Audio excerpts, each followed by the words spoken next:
আসসালামু আলাইকুম। মির তৌফিক হোসেন স্বাগত জানাচ্ছি এনটিভির রাতের খবরে। গ্রাউন্ড 7 শিরোনাম দেখছিলেন, এবার বলছি পুরো খবর। পলাতক আসামিরা নির্বাচনে প্রার্থী হতে পারবেন না এমন বিধান রেখে সংশোধিত গণপ্রতিনিধিত্ব আদেশে চূড়ান্ত অনুমোদন দিয়েছেন উপদেষ্টা পরিষদ।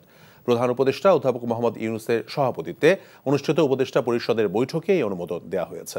এছাড়া সুপ্রিম কোর্ট সচিবালয় অধ্যাদেশ এবং জুলাই গণঅভ্যুত্থান স্মৃতি জাদুঘর অধ্যাদেশ 2025-এর নীতিগত অনুমোদনও দিয়েছেন উপদেষ্টা পরিষদ। ইফতেখার রেজার রিপোর্ট। শ্রম আইন অ্যামেন্ডমেন্ট ও নির্বাচন সংশ্লিষ্ট আরপিও আইন চূড়ান্তভাবে পাশ হয়েছে।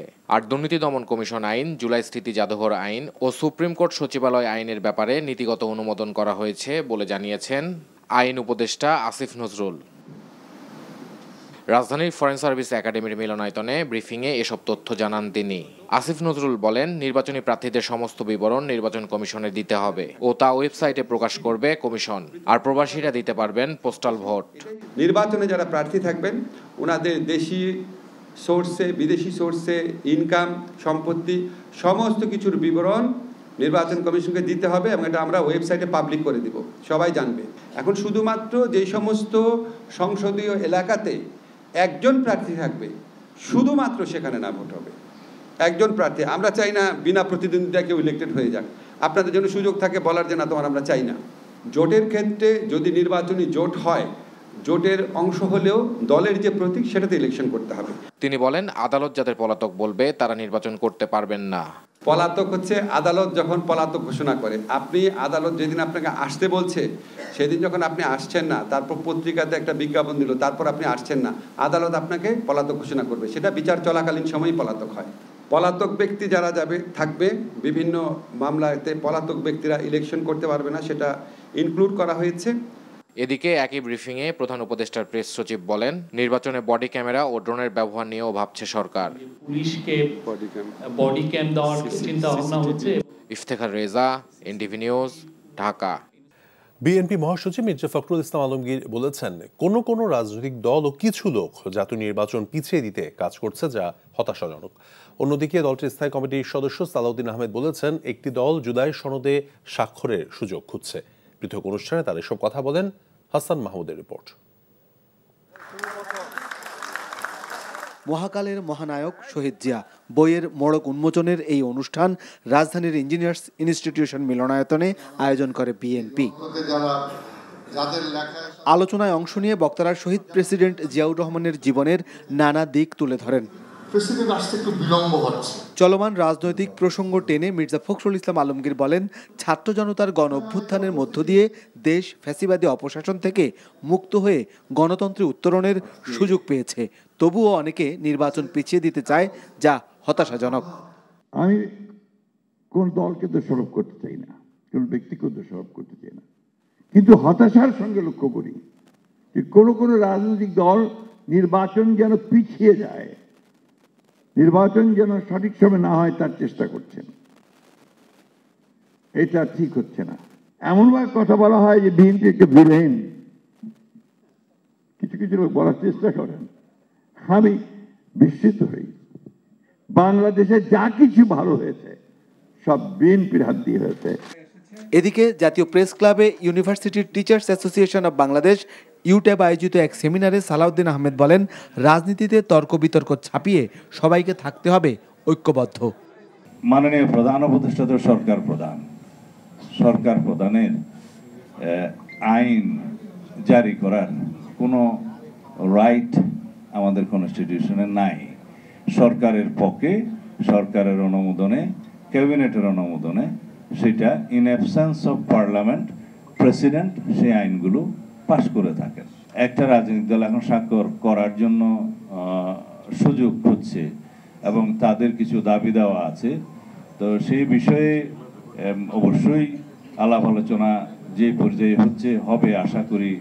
তারুণ্যের ভাবনাকে ধারণ করতে না পারলে রক্তের বিনিময়ে অর্জিত অভ্যুত্থান হাতছাড়া হবে বলে সতর্ক করেন বক্তারা। Hasan Mahmud, NTV news, Dhaka.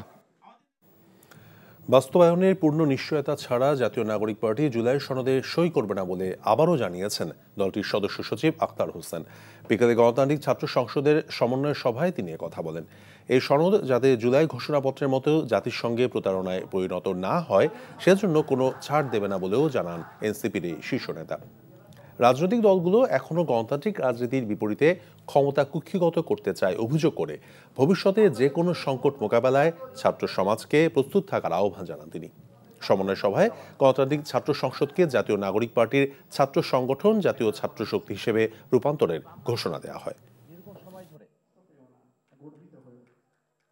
যত শর্তই দেয়া হোক, যত কিছুই করা হোক, একবার স্বাক্ষর হয়ে গেলে এটাকে 90-এর 3 জোটের রূপরেখার মতো ব্যর্থ একটা সনদে পরিণত করার মতো চক্রান্ত করে বাংলাদেশকে আবারও ফেসিবাদী কায়দায় ফিরিয়ে নিয়ে যাওয়ার নানা ধরনের অপশক্তি বাংলাদেশে বিদ্যমান রয়েছে।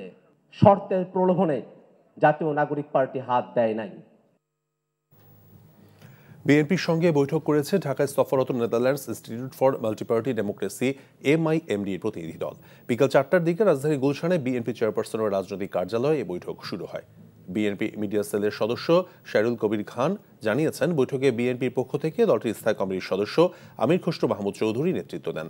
অন্যদিকে NIMD-র পক্ষে প্রোগ্রাম এবং নলেজ অ্যাডভাইজার তাইউ নেঙ্গে, হেড অফ পজিশনিং হেলিন স্ট্রয়ান এবং AHID বাংলাদেশের senior project manager Mohammad Sahil উপস্থিত ছিলেন।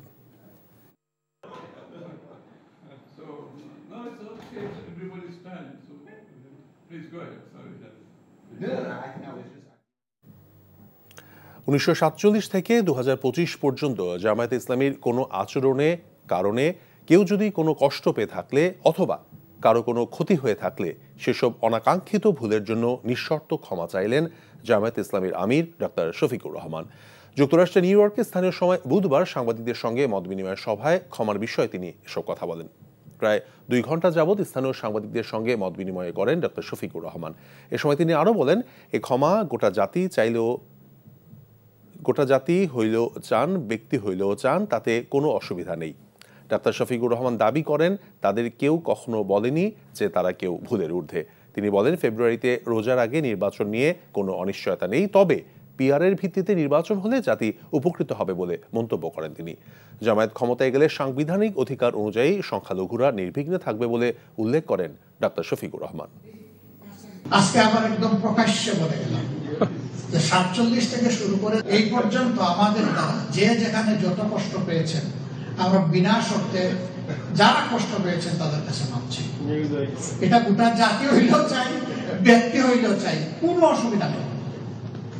আমি এই কথা জীবনে বলি নাই, আমার কোনো সহকর্মী বলেন নাই, আমাদের সিনিয়র যারা ছিলেন তারা বলেন নাই যে আমরা সকল ভুলের ঊর্ধ্বে। এনসিপির ব্যাপারে এরা আমাদের ছোট ভাই বোন, তাদের অবশ্যই স্যাক্রিফাইস আছে।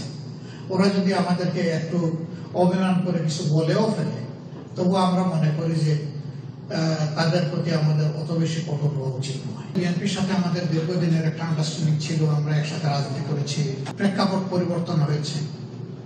তারা তাদের কর্মসূচি নিয়ে জনগণের কাছে যাচ্ছেন, আমরা আমাদের কর্মসূচি নিয়ে জনগণের কাছে যাচ্ছি। তত্ত্বাবধায়ক সরকার ব্যবস্থা ফেরাতে আপিলের উপর 3য় দিনের মতো শুনানি হয়েছে। প্রধান বিচারপতি ডক্টর সৈয়দ রেফাত আহমেদের নেতৃত্বাধীন 7 সদস্যের আপিল বেঞ্চে এই শুনানি সকালে শুরু হয়। গত 27 আগস্ট তত্ত্বাবধায়ক সরকার ব্যবস্থা বাতিলের রায় পুনর্বিবেচনা চেয়ে করা আবেদনের শুনানি শেষে আপিলের অনুমতি দেন আদালত। 2011 সালের 10 মে সংখ্যাগরিষ্ঠ মতামতের ভিত্তিতে সংবিধানের 13শ সংশোধনী বাতিল করে ঘোষণা করে রায় দেয় আপিল বিভাগের পূর্ণাঙ্গ বেঞ্চ। ঘোষিত রায়ের পর তত্ত্বাবধায়ক সরকার ব্যবস্থা বিলোপ সহ বেশ কিছু বিষয়ে আনা 15 সংশোধনী আইন 2011 সালের 30 জুন জাতীয় সংসদে পাশ হয়। 5 আগস্টের পর বিএনপি মহাসচিব, জামায়াতের সেক্রেটারি জেনারেল এবং বদিউল আলম মজুমদার সহ 8 জন রিভিউ আবেদন করেন। নতুন বাংলাদেশ নির্মাণে জুলাইয়ের পক্ষের শক্তির যুদ্ধ জাতীয় নির্বাচনের পরেও চলমান রাখতে হবে বলে মনে করেন দৈনিক আমার দেশ পত্রিকার সম্পাদক মাহমুদুর রহমান। রাজধানীতে নবগঠিত রাজনৈতিক দল আপ বাংলাদেশ এবং এবি পার্টি আয়োজিত জুলাইয়ের আকাঙ্ক্ষা এবং নির্বাচন ঐক্য শীর্ষক আলোচনা সভায় তিনি এসব কথা বলেন। নির্বাচনের পরে শেখ হাসিনা শাসনের মতোই ভিন্নমত দমন এবং জুলুম নির্যাতন শুরুর আশঙ্কার কথাও জানান তিনি। আলোচনা সভায় বক্তারা বলেছেন, জুলাইয়ের আকাঙ্ক্ষা পূরণ না হওয়া পর্যন্ত বিপ্লব শেষ হবে না। ক্ষমতার ভাগাভাগি না করে জনগণের অধিকার এবং নৈতিকতা নির্ভর রাজনীতি শুরুর জন্য বড় রাজনৈতিক দলগুলোর প্রতি আহ্বান জানান বক্তারা।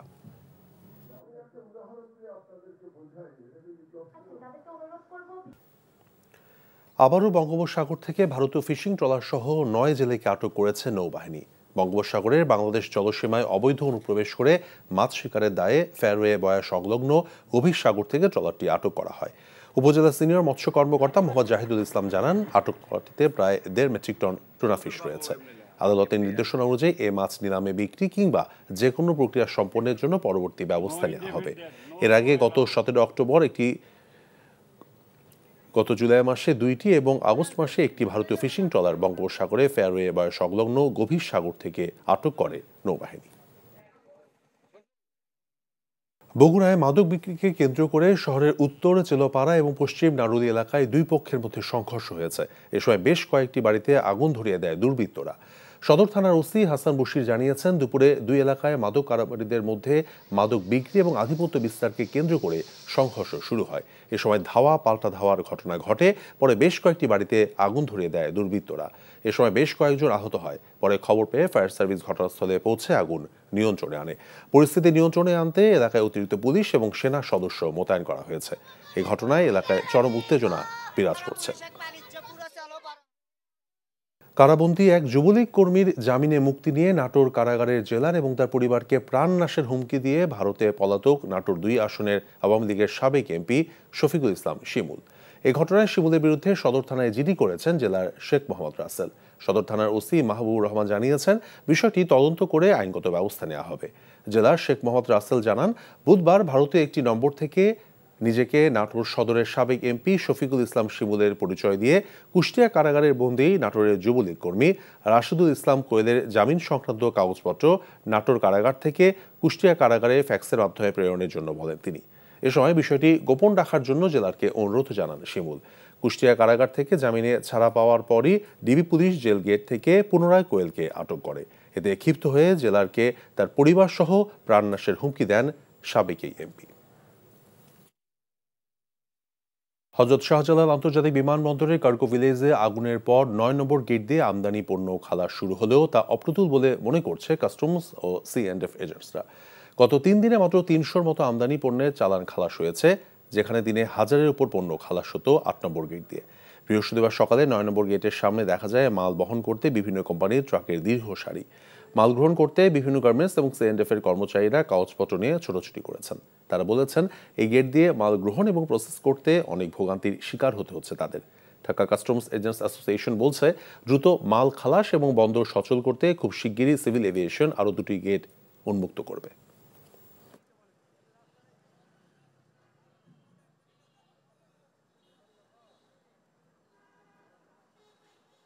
আমাদেরকে একটা স্থায়ী অথবা অস্থায়ী একটা আপাতত জায়গা দেওয়া হোক রাষ্ট্রের স্বার্থে, কারণ রাষ্ট্রে কিন্তু অনেক কোটি কোটি টাকার ক্ষতিগ্রস্ত হচ্ছে। আমাদেরকে তো একটা দিক নির্দেশনা দিবে, একটা সুন্দর দিক নির্দেশনা দিবে, একটা সময় দিবে বা আমাদের একটা ভরসা দিবে যে ঠিক আছে ভাই, এই সমস্যা হয়েছে, একটা বড় সমস্যা, একটা দুর্যোগ হয়েছে, আমরা 5 দিন, 1 সপ্তাহ অথবা 15 দিন আপনি একটু কষ্ট করেন। আশা করা যায় যে যেখানে পড়ে গেছে ওই গোডাউনে আরও 2টা গেট মনে হয় রিপেয়ার হচ্ছে।